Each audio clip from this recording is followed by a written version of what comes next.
अन्नदाता, नीत तुम्हारा अन्नदाता। पग पग पर है संग तुम्हारे अन्नदाता।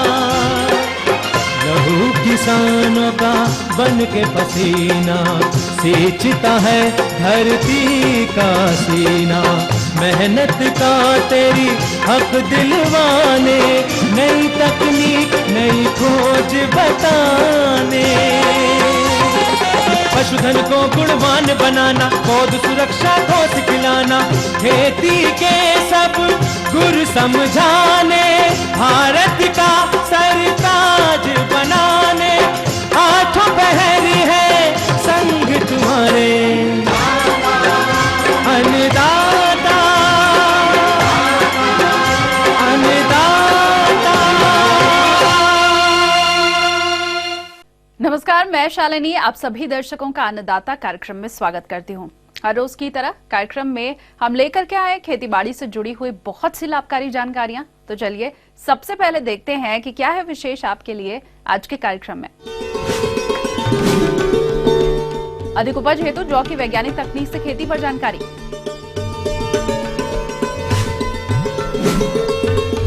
फूलों की ज्यादा पैदावार के लिए गेंदा की फसल का प्रबंधन।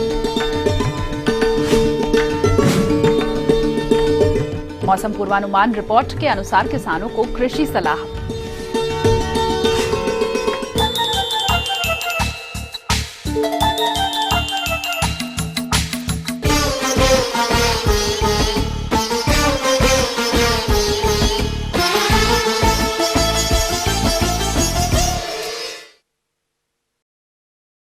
बीज और बुआई की सही तकनीक अच्छी उपज के आधार होते हैं, लेकिन अधिकतर किसान फसलों से अच्छी उपज नहीं ले पाते हैं।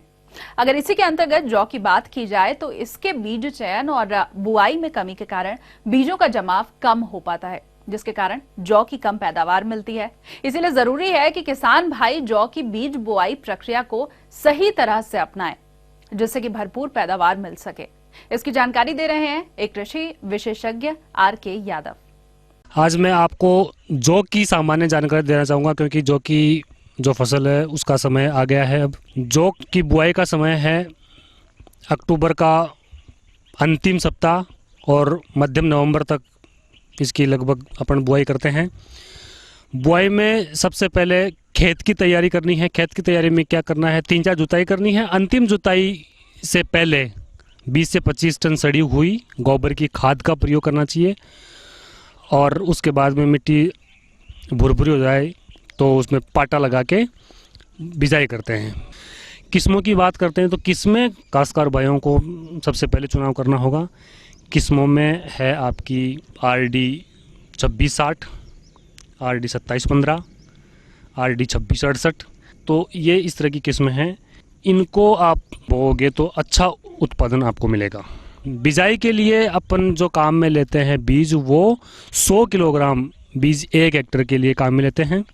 बीज को बोने से पहले उपचारित करना बहुत आवश्यक है, क्योंकि कम खर्चे में अपन बीमारी और कीट मकोड़ा का जो भी आक्रमण होता है उनको रोक सकते हैं। यदि अपन ने बीज उपचार नहीं किया तो ये जब फसल बड़ी हो जाएगी, जब उपज आना नज़दीक हो जाएगी तो उसमें खर्चा अपना बढ़ जाएगा, क्योंकि उस टाइम बीमारी को और कीटों को नियंत्रण करने में अधिक खर्चा होगा। इसलिए बीज उपचार कम खर्चे में अधिक फायदा देने की विधि है। सबसे पहले अपन करेंगे FIR विधि से। F का मतलब फंजीसाइड। फंजीसाइड में है जो व्याधि अपन जो भी बीमारियां उनके लिए 6 ग्राम ट्राइकोडर्मा प्रति किलो बीज के हिसाब से उपचारित करके बोना चाहिए। फिर इंसेक्टिसाइड में है जिसको कीटनाशी अपन बोलते हैं, इसमें मुख्यतः दीमक कीट लगता है। उसके लिए क्लोरोपाइरिफास 4 से 6 ml प्रति किलो बीज के हिसाब से उपचारित करते हैं। इसके बाद में एजोटोबैक्टर जो अपना कल्चर है उससे उपचारित करते हैं। एजोटोबैक्टर 600 ग्राम प्रति हेक्टेयर काम में लेते हैं। 200 ग्राम का एक पैकेट होता है, तो ऐसे 3 पैकेट अपने को 1 हेक्टेयर में आवश्यकता होती है। एजोटोबैक्टर से बीज को उपचारित कैसे करें उसका एक तरीका है। आधा किलो लगभग गुड़ लेते हैं। गुड़ को पानी में लेके उसको उबाल के और घोल बना लेते हैं। उस घोल को ठंडा होने के बाद में 200 ग्राम के जो 3 पैकेट प्रति हेक्टेयर के हिसाब से जो आपने लिए हैं वो उसमें उस घोल को ठंडा होने के बाद में मिला लेते हैं। मिला के और जो बीज की अपन ने एक छाया में ढेरी लगा लेते हैं। ढेरी लगाने के बाद में उस घोल को जिसमें अपन ने कल्चर डाला है वो उसके ऊपर छिड़क देते हैं और उसको बीज को उलट पलट करके मिला देते हैं। तो ये आपको करना है, जो मैंने तरीका बताया उसी हिसाब से करना है, क्योंकि यदि आपने इसका उल्टा क्रम कर दिया तो आपका जो उपचार है वो प्रभावी नहीं रहेगा। हाथों हाथ बीज उपचार करके सूखने के बाद में आपको बुआई कर देनी चाहिए। बुआई करने का जो तरीका है वो आपका है 20 से 22 सेंटीमीटर आप लाइन से लाइन की दूरी रखते हैं। बीज की गहराई 4 से 5 सेंटीमीटर या जो दाने का आकार होता है उससे लगभग 4 गुना गहरा बीज की बुआई करते हैं अपन। बुआई करने के पश्चात किसान भाइयों को ये ध्यान रखना चाहिए कि पहली सिंचाई क्रांतिक अवस्था पे करनी चाहिए, उससे पहले नहीं करनी चाहिए। क्रांतिक अवस्था लगभग 20-25 दिन बाद बुआई के क्रांतिक अवस्था होती है, तो उस समय ही वो किसान भाइयों को सिंचाई कर देनी चाहिए आवश्यक रूप से। यदि आपने इससे पहले कर दिया या बाद में किया तो उस पर आपके उत्पादन में बहुत नुकसान हो जाएगा। यदि आप इन सभी बातों का ध्यान रखेंगे, सही आपका खेत का प्रबंधन होगा, सही आपका उर्वरक और खाद, बीज और दूरी, ये सभी बातों का ध्यान रखोगे तो आपका उत्पादन बहुत अच्छा होगा। तो ये थी कुछ उपयोगी जानकारियां। अब लेंगे एक छोटा सा ब्रेक, जल्द हाजिर होंगे।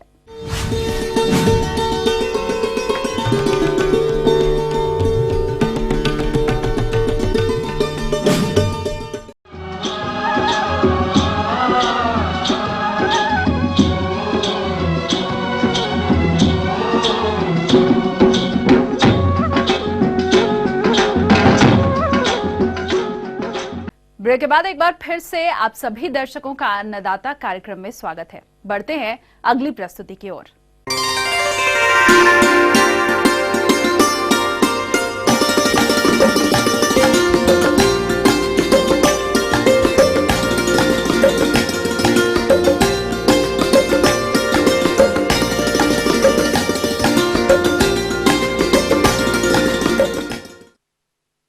हमारे प्रदेश के जो किसान गेंदा की खेती कर रहे हैं उन्होंने फसल से 1-2 बार फूलों की तुड़ाई कर ली होगी और इस फसल से गुणवत्ता युक्त फूलों की अधिक उपज लेने के लिए फूलों की तुड़ाई के बाद फसल का प्रबंधन किस तरह से करना है, इसकी जानकारी के लिए मिलते हैं ग्राम तीतरी, जिला रतलाम के प्रगतिशील किसान मनीष पाटीदार से। अभी हमने 4 बीघे एरिया में ईस्ट वेस्ट का गोल्डन वैरायटी का गेंदा फूल लगाया है।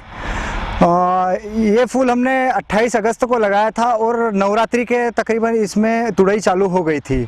तो नवरात्रि चूँकि त्यौहार था तो अच्छा रेट मिल रहा था उस टाइम पे, इसलिए हमने तब से तुड़ाई इसमें कंटिन्यू चालू रखी और अभी इसको तकरीबन 60-65 दिन हो गए हैं।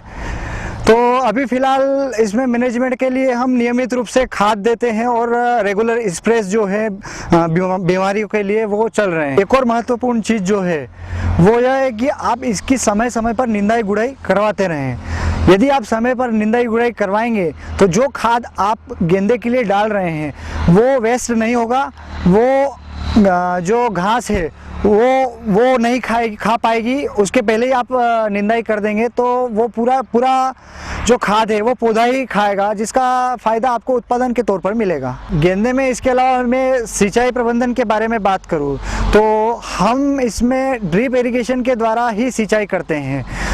तो इसमें तकरीबन 3 घंटे डेली बेसिस पे ड्रिप चलाते हैं और रेगुलर इसी प्रकार से सिंचाई करते हैं। इसके अलावा यदि कोई किसान भाई ड्रिप का उपयोग नहीं कर रहा है और खुला पानी छोड़ता है तो खुला पानी 5 से 7 दिन के अंतराल पर आप छोड़ते रहें। बाद में इसकी वेजिटेटिव ग्रोथ बढ़ाने के लिए हमने बेसिल डोज में 12-32-16 डाला था। इसके बाद हमने 12-61 डाला और अभी फ़िलहाल हम 19-19-19 खाद का प्रयोग कर रहे हैं। ड्रिप के थ्रू दे रहे हैं, जो कि हमने वेंचुरी सिस्टम लगाया हुआ है। एक ड्राम में हम 20 किलो खाद का घोल बना देते हैं और वेंचुरी का वाल दबाते हैं तो वो वेंचुरी उसमें खींच लेती है और पूरे खेत में समान मात्रा में बांट देती है पानी के साथ मिक्स करके। चूँकि अभी टेम्परेचर जो है वो हाई चल रहा है, इसलिए फ़िलहाल कीटों का प्रकोप जो है वो अधिक होता है।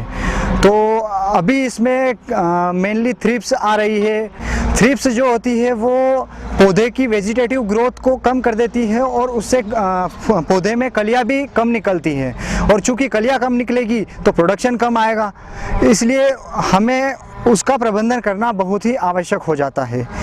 तो चूँकि थ्रिप्स के बारे में मैं बताना चाहूँगा कि अगर आप कोई सी भी कीटनाशक को केमिकल फार्मूले को अलग अलग फार्मूले को यूज़ करते हैं तो आपका थ्रिप्स का प्रकोप जो रहेगा वो कम से कम रहेगा।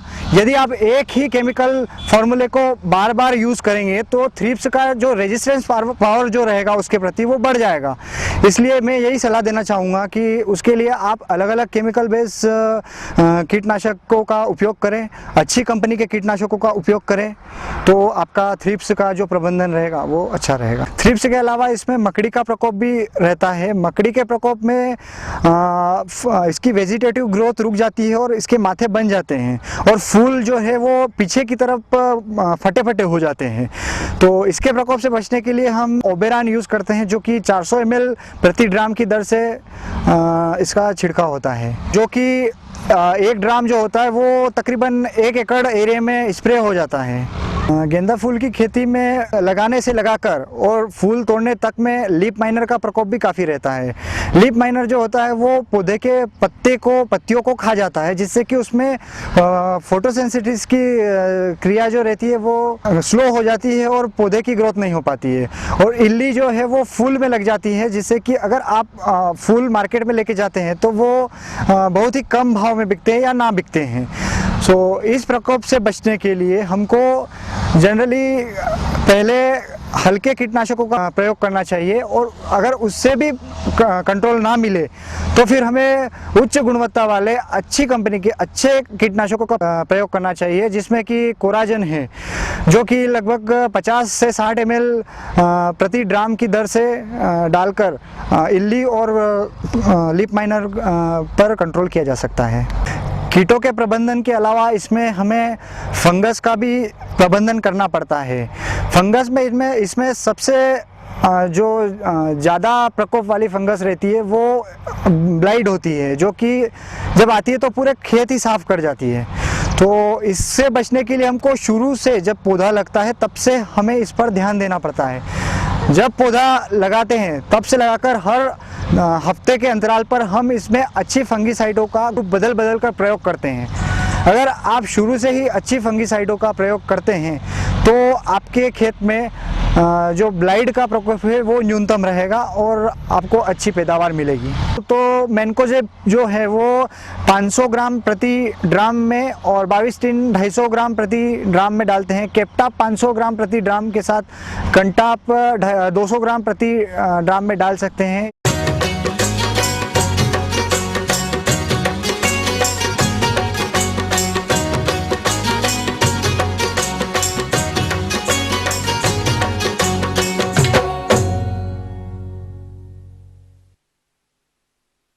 हमारे राज्य के जिन किसानों ने हरी फली के लिए मटर की बुआई समय पर की होगी, उसमें अभी फूल और फलियां बन रही होंगी, और इस अवस्था पर फसल को अधिक हानि पहुंचाने वाले कीटों से बचाना बेहद जरूरी है, तभी आपको गुणवत्ता युक्त फलियों की अधिक उपज मिल पाएगी। तो मटर की फसल में लगने वाले इन कीटों का नियंत्रण किस तरह से करना है, आइए मिलते हैं डॉक्टर आनंद पांडे से। किसान भाइयों, मैं आप लोगों को जो है मटर में लगने वाली इल्लियों के समेकित कीट प्रबंधन के बारे में बताऊंगा। और मटर अपना पाटन एरिया, जबलपुर एरिया, इस क्षेत्रों में जो है हरी फली के रूप में उगाया जाता है। अभी मटर मध्य प्रदेश में फूल एवं फली आने की अवस्था में है और ये इसी समय इसमें कीट का प्रकोप जो है बहुतायत में होता है। इसकी जो सबसे भयानक कीट है वो मटर की इल्ली है। इस इल्ली के नियंत्रण के लिए हमको विशेष ध्यान देने की ज़रूरत पड़ती है, क्योंकि इस इल्ली की पॉपुलेशन अगर ज़्यादा बढ़ेगी तो किसानों को बहुत ज़्यादा जो है नुकसान होगा।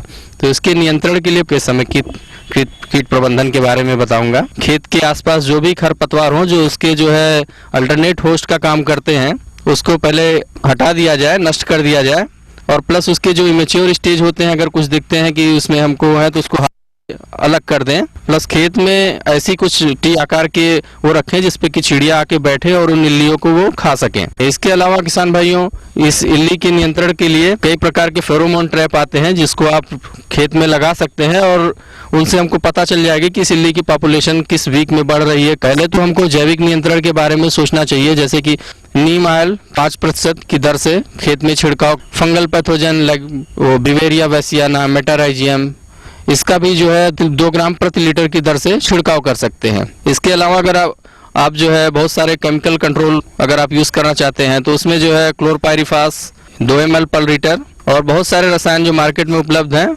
आप उसको इसके कंट्रोल के लिए यूज़ कर सकते हैं। किसान भाइयों, ये बहुत ज़रूरी है कि हम लोग जो भी केमिकल लें ये संतुष्ट हो जाए केमिकल अच्छी गुणवत्ता वाला है, अच्छी कंपनी का है और उसकी जो संतुलित मात्रा होती है हम लोग वही यूज़ करें। इसके अलावा किसान भाइयों, मटर की फसल में इस समय माहू नामक रस चूसक कीट का प्रकोप भी देखने में आ रहा है, जो कि मटर की कोमल पत्तियों, टहनियों एवं फूलों से रस चूसकर फसल को अत्यंत नुकसान पहुंचाता है, जिससे फसल की वृद्धि व विकास पर विपरीत प्रभाव पड़ता है और फसल कमजोर हो जाती है। तो किसान भाइयों, इस कीट की प्रारंभिक अवस्था में जैविक नियंत्रण हेतु आप नीम तेल की 5 मिलीलीटर मात्रा को प्रति 1 लीटर पानी के हिसाब से घोल बनाकर छिड़काव करें। यदि इस कीट का प्रकोप आर्थिक क्षति स्तर से अधिक हो तब आप रासायनिक दवा इमिडाक्लोप्रिड की 1 मिलीलीटर मात्रा को प्रति 3 लीटर पानी के हिसाब से घोल बनाकर छिड़काव करें, जिससे सभी प्रकार के रस चूसक कीटों का नियंत्रण आसानी से हो जाता है। मेरे द्वारा बताई गई जानकारी के अनुसार अगर आप अपने खेत में इल्ली का नियंत्रण करोगे तो आपको निश्चित रूप से उसका लाभ मिलेगा। आगे और भी हैं कुछ रोचक जानकारियां, पर यहाँ पर रुकेंगे। एक और कमर्शियल ब्रेक के लिए जल्द हाजिर होंगे।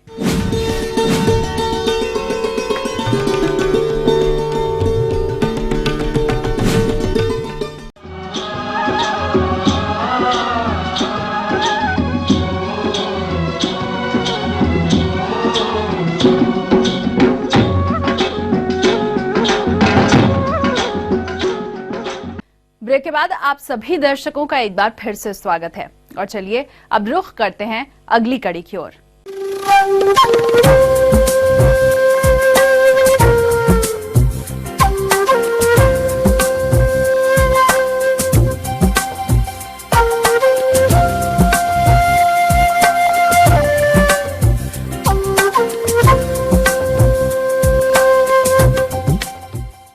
मौसम के अनुसार प्रबंधनों पर ही टिकी है आपकी खेती बाड़ी और इसीलिए मौसम पूर्वानुमान और उस पर आधारित साप्ताहिक कृषि सलाह इस प्रकार है। भारत मौसम विज्ञान विभाग, भारत सरकार तथा राजमाता विजयराजे सिंधिया कृषि विश्वविद्यालय ग्वालियर एवं जवाहरलाल नेहरू कृषि विश्वविद्यालय जबलपुर तथा इंदिरा गांधी कृषि विश्वविद्यालय रायपुर द्वारा भेजे गए मौसम पूर्वानुमान के आधार पर किसान भाइयों को सलाह दी जाती है कि सब्जी वाली फसलों में से खरपतवार निकालकर उर्वरकों का प्रयोग करें तथा उसके बाद सिंचाई करें। किसान भाई आगामी रबी फसलों के लिए उन्नत बीज एवं आदानों की समुचित व्यवस्था करें, जैसे पूर्ण सिंचित गेहूं की किस्में JW 1203, JW 1215, HI 1644 तथा अर्ध सिंचित की उन्नत किस्में JW 3288, JW 3211, JW 3020, HI 1531, HI 1631 तथा असिंचित किस्में जैसे JW 3288 तथा JW 3173 आदि के बीजों की व्यवस्था करें। चने की उन्नतशील किस्में जैसे JG 130, JG 11, JG 315, JG 16, जाकी 9218 तथा सरसों की उन्नतशील किस्में इस प्रकार हैं।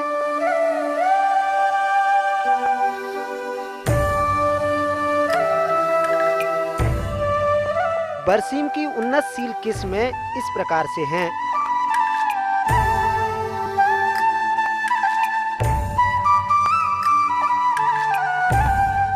जई की अधिक उत्पादन वाली किस्में इस प्रकार हैं।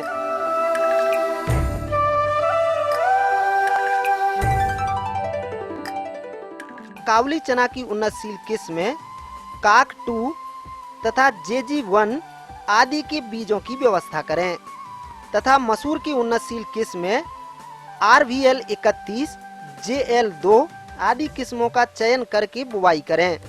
टमाटर, मिर्च, बैगन, पत्ता गोभी एवं फूल गोभी आदि रबी मौसम सब्जियों की नर्सरी बनाकर पौध तैयार करें। प्याज के लिए किसान उन्नत किस्म का बीज एवं खाद की व्यवस्था कर नर्सरी बनाकर पौध तैयार करें। लहसुन की खेती के लिए बीज की व्यवस्था करें एवं खेत की तैयारी कर बुवाई करें। अदरक एवं हल्दी की फसल में पत्ती धब्बा रोग दिखाई देने पर मैंकोजेब दवा की 2 से 2.5 ग्राम मात्रा को प्रति लीटर पानी के हिसाब से घोल बनाकर छिड़काव करें। मिर्ची, बैगन, टमाटर आदि सब्जियों में फल एवं तना भेदक कीट के लिए ट्राइजोफॉस 40 EC 800 मिलीलीटर प्रति हेक्टेयर की दर से घोल बनाकर छिड़काव करें तथा रस चूसक कीटों के नियंत्रण के लिए इमिडाक्लोप्रिड 1 मिलीलीटर प्रति 3 लीटर पानी के हिसाब से घोल बनाकर छिड़काव करें। फलदार वृक्षों में पत्ती खाने वाली इल्ली एवं रस चूसक कीटों का नियंत्रण करें। मौसम खुलने के बाद फलदार वृक्षों में नत्रजन की दूसरी मात्रा या 2% यूरिया के घोल का छिड़काव करें। फलदार वृक्षों के तनों पर बार ईटिंग कैटरपिलर यानी छाल खाने वाली इल्ली दिखाई देने पर इसके नियंत्रण हेतु इसके बनाए हुए स्थानों पर मिट्टी का तेल अथवा किसी भी कीटनाशक दवा को छेद में डालकर गीली मिट्टी से ढक दें। इससे इस कीट का नियंत्रण हो जाता है। इस समय पशुओं को हरे चारे के साथ थोड़ी मात्रा में गेहूं का भूसा खिलाएं, जिससे पशुओं की पाचन शक्ति अच्छी रहती है। इस समय पशुओं को छाया व सूखे स्थान पर रखें तथा स्वच्छ एवं ताजा पानी पिलाएं।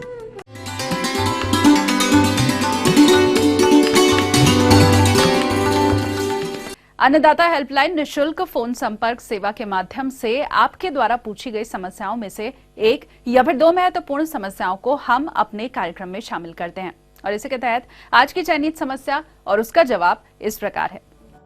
अन्नदाता निशुल्क फोन संपर्क सेवा के माध्यम से पूछे गए प्रश्नों में से आज हमने जिस प्रश्न को कार्यक्रम में शामिल किया है उससे पूछा है ग्राम खरेका, जिला मुरैना के कृषक किशोर धाकड़ ने।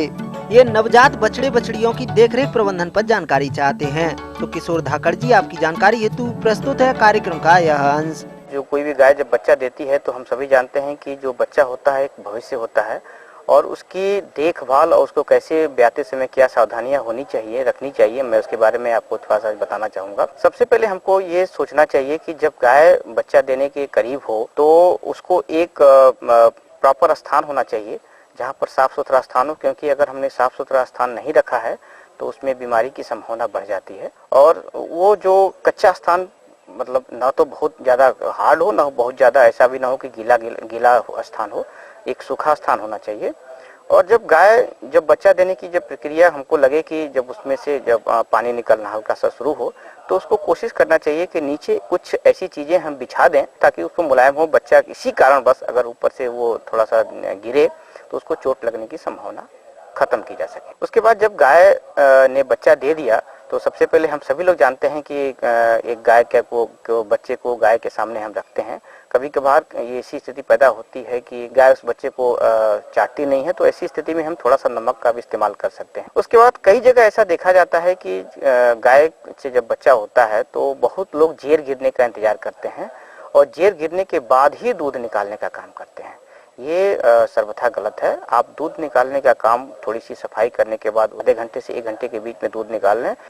और जो 3 दिन का जो दूध होता है जिसको हम खासकर खीस बोलते हैं, वो हमारे उस जो गाय का जो बच्चा हुआ है उसके लिए बहुत ही लाभप्रद सिद्ध होता है और उसको हम उस खीस को उस बच्चे को जरूर पिलाएं जिससे उसमें रोग से लड़ने की क्षमता पैदा हो। और साथ ही साथ खिलाने की जो प्रक्रिया है डायरेक्ट हमको बहुत ज़्यादा हैवी डाइट जिसको हम बोलते हैं, जिसको कंसंट्रेट की मात्रा बहुत ज़्यादा शुरुआत में हमको नहीं देनी चाहिए। क्या होता है कि जो रूमन होता है वो डेवलप नहीं होता है, उसके पेट की जो 4 अवस्थाएं होती हैं गाय भैंस में, तो 3 महीने तक हम उसको दूध पे जरूर पालते हैं। 3 महीने के बाद धीरे धीरे हम उसको सूखे की ओर ले जाते हैं और जैसे जैसे रूमन का डेवलपमेंट होता है वैसे वैसे उसमें खाने की प्रक्रिया और पैदा होती है और इच्छा पैदा होती है, उसको खाता है, उसको पचाता है और उसके बाद अपनी जो उसकी लाइफ साइकिल है उसकी आगे बढ़ती रहती है और जैसा कि हम जानते हैं कि अगर हमने उसको बचपन में अच्छी डाइट दी, बचपन में अच्छा एक बैलेंस राशन दिया, तो बाद में जाकर हमको ज़्यादा उससे फ़ायदा मिलता है।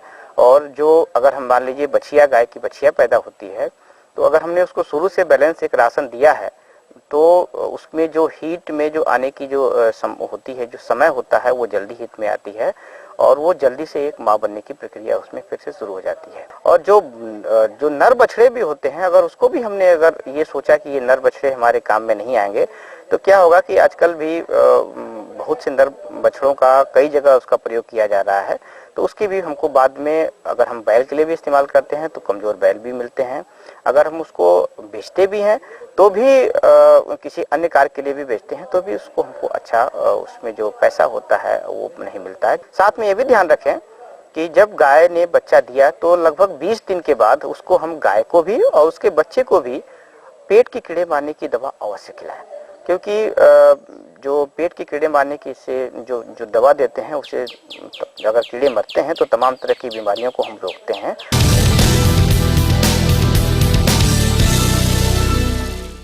राज्य की विभिन्न मंडियों में कृषि उत्पादों के चढ़ते उतरते बाजार भाव की संक्षिप्त जानकारी इस प्रकार है।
और आइए अब देखते हैं कल दिखाए जाने वाले कार्यक्रम की मुख्य झलकियां।